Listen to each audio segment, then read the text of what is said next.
R1 নিয়ে সংক্ষিপ্ত আলোচনা করব এবং পুরো দুনিয়াতে ইয়ামাহা আর সিরিজের বাইকগুলো রেসিং মেশিন হিসেবে খুবই জনপ্রিয় এবং এই জাপানিজ লিজেন্ডারি ব্র্যান্ড ইয়ামাহার আজ 132 বছর বয়স হতে চলল। শুরুতে একটি বাদ্যযন্ত্র ম্যানুফ্যাকচারার হিসেবে আত্মপ্রকাশ করলেও আজ পুরো দুনিয়াতে দুনিয়ার সেরা মোটরসাইকেল ম্যানুফ্যাকচারার হিসেবে পরিচিত এবং 1954 সালে সর্বপ্রথম তারা ইয়ামাহা YA1 নামে এই বাইকটি তৈরি করেছিল, যেটি হচ্ছে জার্মান মোটরসাইকেল DKW RK125 এর কপি মোটরসাইকেল। মূলত ওই সময় ইয়ামাহা ছিল অনেকটা চাইনিজ কপিক্যাট ব্র্যান্ডের মতো, কিন্তু আজ জার্মান ওই ব্র্যান্ডের কোনো নামগন্ধ না থাকলেও ইয়ামাহা আজ কোথায় রয়েছে সেটা হয়তো আপনিও আন্দাজ করতে পারছেন। এবং ইয়ামাহা R1 বাইকটি হচ্ছে বর্তমান দুনিয়ার সুপারবাইক জগতের মুকুটহীন রাজা এবং এক নজরে চলুন ইয়ামাহা R1 এর এভলিউশন বা উৎপত্তি দেখে আসি। তো সর্বপ্রথম 1987 সালে FZR1000 নামে একটি স্পোর্টস বাইক নিয়ে আসে ইয়ামাহা। এরপর 1989 সালে FZR এর দ্বিতীয় সংস্করণ নিয়ে আসে। তারপর 1991 সালে FZR এর তৃতীয় সংস্করণ আসে বাজারে। এরপর 1994 সালে আসে চতুর্থ সংস্করণ এবং এটি হচ্ছে 1996 সালে আসা পঞ্চম এবং সর্বশেষ FZR মডেল। এবং অবশেষে 1998 সালে ইয়ামাহা R1 নামের সর্বপ্রথম এই বাইকটি লঞ্চ করে, যার নাম দেওয়া হয়েছিল YZF R1 এবং তখন থেকেই মূলত আর সিরিজের বাইকগুলোর যাত্রা শুরু হয়। এরপর এটি হচ্ছে R1 এর দ্বিতীয় সংস্করণ বা 2000 সালের ভার্সন। এরপর 2002 সালে এই ভার্সনটি বাজারে আসে।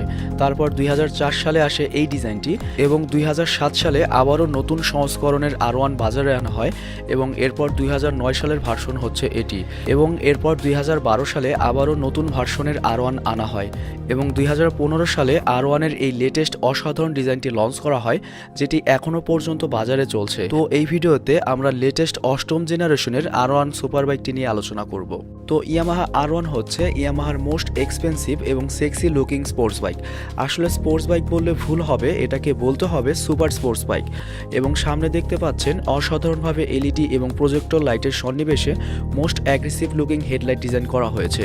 তো সামনের লুকের ব্যাপারে আপনি কোনো অভিযোগ করতে পারবেন না, এটা এক কথায় অসাধারণ হয়েছে। এবং এই বাইকের সামনের চাকা হিসেবে পাবেন 120 সেকশনের চাকা এবং পেছনে পাবেন 190 সেকশনের মোটা চাকা।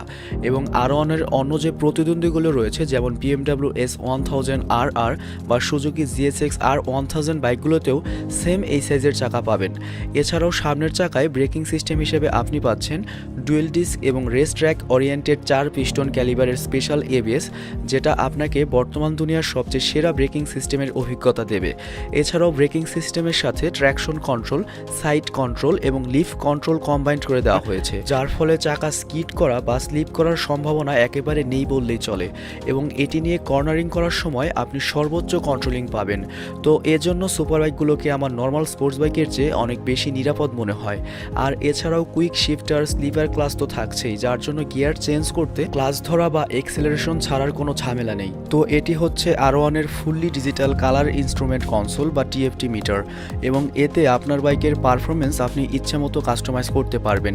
এছাড়াও ট্র্যাকশন কন্ট্রোল, ABS এবং লিফট কন্ট্রোল সহ আপনার বাইকের সার্বক্ষণিক অবস্থা পর্যবেক্ষণ করতে পারবেন। এমনকি আপনার বাইকের ইঞ্জিন অয়েল কখন চেঞ্জ করতে হবে সেটা আপনার বাইকই বলে দেবে নয়। এছাড়াও দেখতে পাচ্ছেন এই বাইকটির পেছনে ইলেকট্রিক অ্যাডজাস্টেবল মনোশক সাসপেনশন দেওয়া হয়েছে, যার জন্য বাইকের সিট হাইট কিঞ্চিত কম বেশি করা যাবে।